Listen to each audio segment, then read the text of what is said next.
KaraokeBooks. Mansfield Park. Written by Jane Austen. Audiobook. Chapter 2. The little girl performed her long journey in safety, and at Northampton was met by Mrs. Norris, who thus regaled in the credit of being foremost to welcome her, and in the importance of leading her into the others, and recommending her to their kindness. Fanny Price was at this time just 10 years old, and though there might not be much in her first appearance to captivate, there was, at least, nothing to disgust her relations. She was small of her age, with no glow of complexion, nor any other striking beauty, exceedingly timid and shy, and shrinking from notice. But her air, though awkward, was not vulgar, her voice was sweet, and when she spoke her countenance was pretty. Sir Thomas and Lady Bertram received her very kindly, and Sir Thomas, seeing how much she needed encouragement, tried to be all that was conciliating. But he had to work against a most untoward gravity of deportment, and Lady Bertram, without taking half so much trouble, or speaking one word where he spoke 10, by the mere aid of a good-humored smile, became immediately the less awful character of the two. The young people were all at home, and sustained their share in the introduction very well, with much good humor, and no embarrassment, at least on the part of the sons, who, at 17 and 16, and tall of their age, had all the grandeur of men in the eyes of their little cousin. The two girls were more at a loss from being younger and in greater awe of their father, who addressed them on the occasion with rather an injudicious particularity. But they were too much used to company and praise to have anything like natural shyness, and their confidence increasing from their cousin's total want of it, they were soon able to take a full survey of her face and her frock in easy indifference.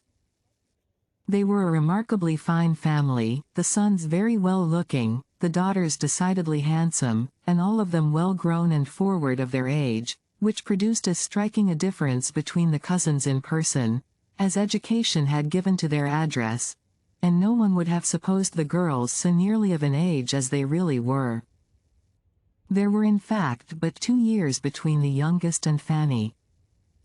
Julia Bertram was only 12, and Maria but a year older.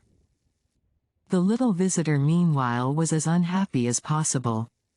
Afraid of everybody, ashamed of herself, and longing for the home she had left, she knew not how to look up, and could scarcely speak to be heard, or without crying. Mrs. Norris had been talking to her the whole way from Northampton of her wonderful good fortune, and the extraordinary degree of gratitude and good behavior which it ought to produce, and her consciousness of misery was therefore increased by the idea of its being a wicked thing for her not to be happy. The fatigue, too, of so long a journey, became soon no trifling evil. In vain were the well-meant condescensions of Sir Thomas, and all the officious prognostications of Mrs. Norris that she would be a good girl. In vain did Lady Bertram smile and make her sit on the sofa with herself and Pug, and vain was even the sight of a gooseberry tart towards giving her comfort. She could scarcely swallow 2 mouthfuls before tears interrupted her, and sleep seeming to be her likeliest friend, she was taken to finish her sorrows in bed. "This is not a very promising beginning," said Mrs. Norris, when Fanny had left the room. "After all that I said to her as we came along, I thought she would have behaved better. I told her how much might depend upon her acquitting herself well at first. I wish there may not be a little sulkiness of temper. Her poor mother had a good deal, but we must make allowances for such a child, and I do not know that her being sorry to leave her home is really against her, for, with all its faults, it was her home, and she cannot as yet understand how much she has changed for the better, but then there is moderation in all things." It required a longer time, however, than Mrs. Norris was inclined to allow, to reconcile Fanny to the novelty of Mansfield Park, and the separation from everybody she had been used to. Her feelings were very acute, and too little understood to be properly attended to. Nobody meant to be unkind, but nobody put themselves out of their way to secure her comfort. The holiday allowed to the Miss Bertrams the next day, on purpose to afford leisure for getting acquainted with, and entertaining their young cousin, produced little union. They could not hold her cheap on finding that she had but 2 sashes, and had never learned French, and when they perceived her to be little struck with the duet they were so good as to play, they could do no more than make her a generous present of some of their least valued toys, and leave her to herself, while they adjourned to whatever might be the favorite holiday sport of the moment, making artificial flowers or wasting gold paper. Fanny, whether near or far from her cousins, whether in the schoolroom, the drawing-room, or the shrubbery, was equally forlorn, finding something to fear in every person and place. She was disheartened by Lady Bertram's silence, awed by Sir Thomas's grave looks, and quite overcome by Mrs. Norris's admonitions. Her elder cousins mortified her by reflections on her size, and abashed her by noticing her shyness. Miss Lee wondered at her ignorance, and the maid-servants sneered at her clothes, and when to these sorrows was added the idea of the brothers and sisters among whom she had always been important as playfellow, instructress, and nurse, the despondence that sunk her little heart was severe. The grandeur of the house astonished, but could not console her. The rooms were too large for her to move in with ease. Whatever she touched she expected to injure, and she crept about in constant terror of something or other, often retreating towards her own chamber to cry. And the little girl who was spoken of in the drawing-room when she left it at night as seeming so desirably sensible of her peculiar good fortune, ended every day's sorrows by sobbing herself to sleep. A week had passed in this way, and no suspicion of it conveyed by her quiet passive manner, when she was found one morning by her cousin Edmund, the youngest of the sons, sitting crying on the attic stairs. "My dear little cousin," said he, with all the gentleness of an excellent nature, "what can be the matter?" And sitting down by her, he was at great pains to overcome her shame in being so surprised, and persuade her to speak openly. Was she ill? Or was anybody angry with her? Or had she quarreled with Maria and Julia? Or was she puzzled about anything in her lesson that he could explain? Did she, in short, want anything he could possibly get her, or do for her?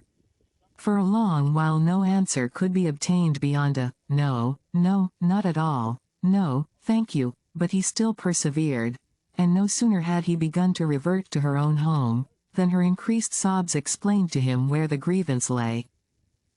He tried to console her. "You are sorry to leave Mamma, my dear little Fanny," said he, "which shows you to be a very good girl, but you must remember that you are with relations and friends, who all love you, and wish to make you happy. Let us walk out in the park, and you shall tell me all about your brothers and sisters." On pursuing the subject, he found that, dear as all these brothers and sisters generally were, there was one among them who ran more in her thoughts than the rest. It was William whom she talked of most, and wanted most to see. William, the eldest, a year older than herself, her constant companion and friend, her advocate with her mother, of whom he was the darling, in every distress. William did not like she should come away. He had told her he should miss her very much indeed. "But William will write to you, I dare say." Yes, he had promised he would, but he had told her to write first. "And when shall you do it?" She hung her head and answered hesitatingly, she did not know, she had not any paper. "If that be all your difficulty, I will furnish you with paper and every other material, and you may write your letter whenever you choose."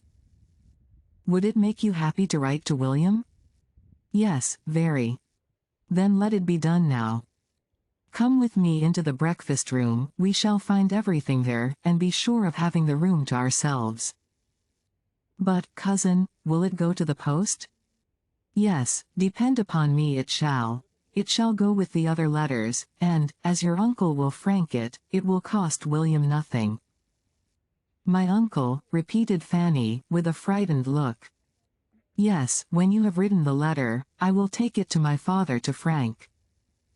Fanny thought it a bold measure, but offered no further resistance, and they went together into the breakfast room, where Edmund prepared her paper, and ruled her lines with all the good will that her brother could himself have felt, and probably with somewhat more exactness. He continued with her the whole time of her writing, to assist her with his penknife or his orthography, as either were wanted, and added to these attentions, which she felt very much, a kindness to her brother which delighted her beyond all the rest. He wrote with his own hand his love to his cousin William, and sent him half a guinea under the seal. Fanny's feelings on the occasion were such as she believed herself incapable of expressing, but her countenance and a few artless words fully conveyed all their gratitude and delight, and her cousin began to find her an interesting object. He talked to her more, and, from all that she said, was convinced of her having an affectionate heart, and a strong desire of doing right, and he could perceive her to be farther entitled to attention by great sensibility of her situation, and great timidity.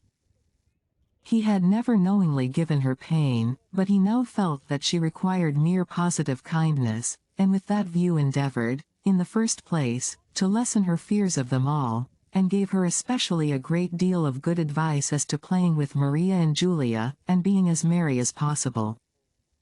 From this day Fanny grew more comfortable. She felt that she had a friend, and the kindness of her cousin Edmund gave her better spirits with everybody else. The place became less strange, and the people less formidable, and if there were some amongst them whom she could not cease to fear, she began at least to know their ways, and to catch the best manner of conforming to them. The little rusticities and awkwardnesses which had at first made grievous inroads on the tranquillity of all, and not least of herself, necessarily wore away, and she was no longer materially afraid to appear before her uncle, nor did her Aunt Norris's voice make her start very much. To her cousins she became occasionally an acceptable companion. Though unworthy, from inferiority of age and strength, to be their constant associate, their pleasures and schemes were sometimes of a nature to make a third very useful, especially when that third was of an obliging, yielding temper, and they could not but own, when their aunt inquired into her faults, or their brother Edmund urged her claims to their kindness, that Fanny was good-natured enough. Edmund was uniformly kind himself, and she had nothing worse to endure on the part of Tom than that sort of merriment which a young man of 17 will always think fair with a child of 10. He was just entering into life, full of spirits, and with all the liberal dispositions of an eldest son, who feels born only for expense and enjoyment. His kindness to his little cousin was consistent with his situation and rights. He made her some very pretty presents, and laughed at her. As her appearance and spirits improved, Sir Thomas and Mrs. Norris thought with greater satisfaction of their benevolent plan, and it was pretty soon decided between them that, though far from clever, she showed a tractable disposition, and seemed likely to give them little trouble. A mean opinion of her abilities was not confined to them. Fanny could read, work, and write, but she had been taught nothing more, and as her cousins found her ignorant of many things with which they had been long familiar, they thought her prodigiously stupid, and for the first 2 or 3 weeks were continually bringing some fresh report of it into the drawing-room. "Dear mamma, only think, my cousin cannot put the map of Europe together, or my cousin cannot tell the principal rivers in Russia, or, she never heard of Asia Minor, or she does not know the difference between watercolors and crayons. How strange! Did you ever hear anything so stupid?" "My dear," their considerate aunt would reply, "it is very bad, but you must not expect everybody to be as forward and quick at learning as yourself." "But, aunt, she is really so very ignorant. Do you know, we asked her last night which way she would go to get to Ireland, and she said, she should cross to the Isle of Wight. She thinks of nothing but the Isle of Wight, and she calls it the island, as if there were no other island in the world. I am sure I should have been ashamed of myself, if I had not known better long before I was so old as she is. I cannot remember the time when I did not know a great deal that she has not the least notion of yet. How long ago it is, aunt, since we used to repeat the chronological order of the kings of England, with the dates of their accession, and most of the principal events of their reigns. Yes, added the other, and of the Roman emperors as low as Severus, besides a great deal of the heathen mythology, and all the metals, semi-metals, planets, and distinguished philosophers. Very true indeed, my dears, but you are blessed with wonderful memories, and your poor cousin has probably none at all. There is a vast deal of difference in memories, as well as in everything else, and therefore you must make allowance for your cousin, and pity her deficiency. And remember that, if you are ever so forward and clever yourselves, you should always be modest, for, much as you know already, there is a great deal more for you to learn. Yes, I know there is, till I am 17. But I must tell you another thing of Fanny, so odd and so stupid. Do you know, she says she does not want to learn either music or drawing. To be sure, my dear, that is very stupid indeed, and shows a great want of genius and emulation. But, all things considered, I do not know whether it is not as well that it should be so, for, though you know, owing to me, your papa and mamma are so good as to bring her up with you, it is not at all necessary that she should be as accomplished as you are. On the contrary, it is much more desirable that there should be a difference. Such were the counsels by which Mrs. Norris assisted to form her nieces' minds, and it is not very wonderful that, with all their promising talents and early information, they should be entirely deficient in the less common acquirements of self-knowledge, generosity and humility. In everything but disposition they were admirably taught. Sir Thomas did not know what was wanting, because, though a truly anxious father, he was not outwardly affectionate, and the reserve of his manner repressed all the flow of their spirits before him. To the education of her daughters, Lady Bertram paid not the smallest attention. She had not time for such cares. She was a woman who spent her days in sitting, nicely dressed, on a sofa, doing some long piece of needlework, of little use and no beauty, thinking more of her pug than her children, but very indulgent to the latter when it did not put herself to inconvenience, guided in everything important by Sir Thomas, and in smaller concerns by her sister.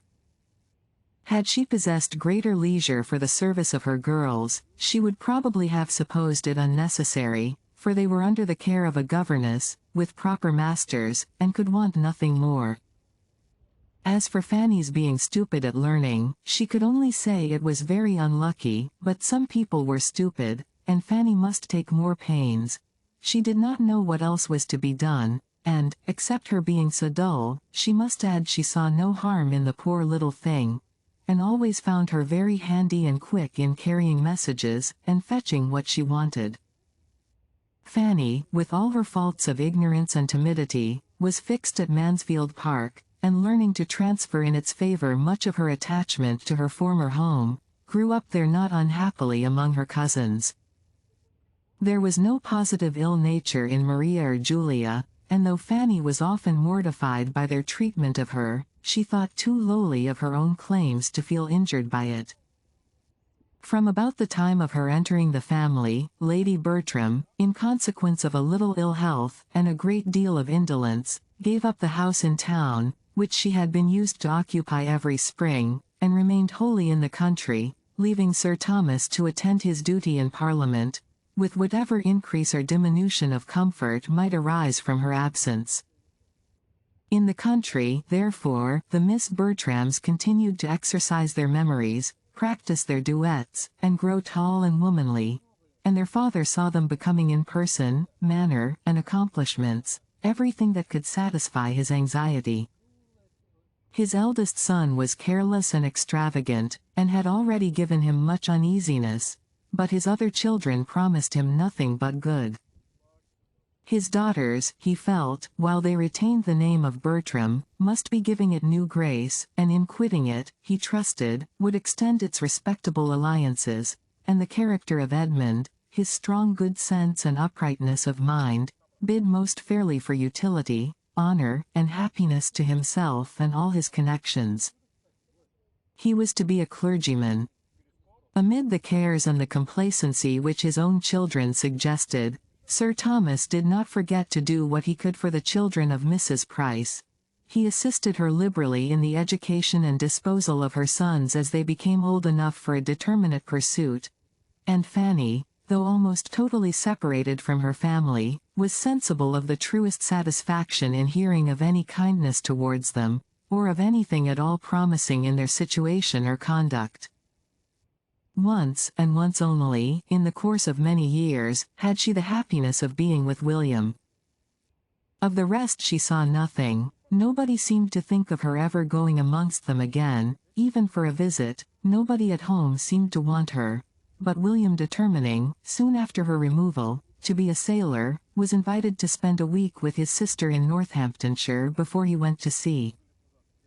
Their eager affection in meeting, their exquisite delight in being together, their hours of happy mirth, and moments of serious conference, may be imagined, as well as the sanguine views and spirits of the boy even to the last, and the misery of the girl when he left her. Luckily the visit happened in the Christmas holidays, when she could directly look for comfort to her cousin Edmund, and he told her such charming things of what William was to do, and be hereafter, in consequence of his profession, as made her gradually admit that the separation might have some use. Edmund's friendship never failed her. His leaving Eton for Oxford made no change in his kind dispositions, and only afforded more frequent opportunities of proving them. Without any display of doing more than the rest, or any fear of doing too much, he was always true to her interests, and considerate of her feelings, trying to make her good qualities understood, and to conquer the diffidence which prevented their being more apparent, giving her advice, consolation, and encouragement.